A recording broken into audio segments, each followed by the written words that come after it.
So if we keep adding to this matrix, we've added power, humility, empathy, relationships, flexibility. We've put these into different categories based on the questions and how they relate to the lessons that we have, the lesson topics that we have, and so on. So in the first one, we have explain differences and calculate operating cash cycle. We talked about that. We're going to do an email. So now we're building relationships. So we've got an email to the employees. We're trying to build a relationship there. We put a relationship into the assignment in the email. You're trying to build some sort of integral partnership with who you're sending it to.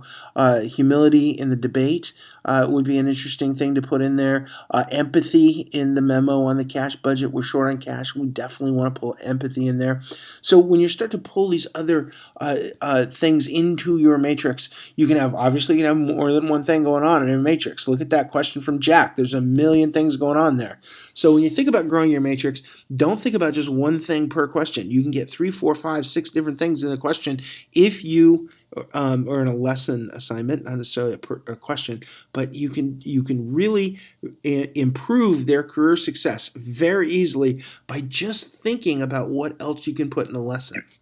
The other thing that you want to remember, and this is staying in flow, which is Mihai Csikszentmihalyi. I think many of you are familiar with this already. Great TED Talk he gives.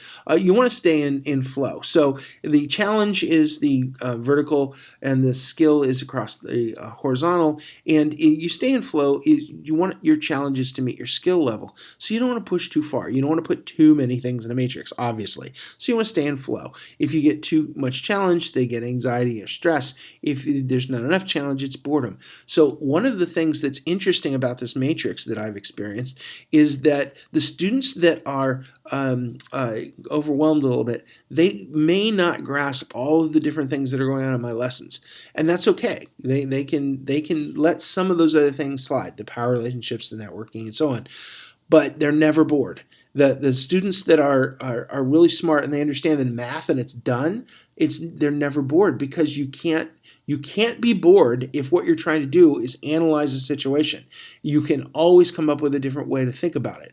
And so this is a very good way to keep or to increase the width of the flow channel, so you can keep your students that have great skills from being bored, and not lose the students that don't have as much skills. What else could we add? Oh my goodness, what else could we add?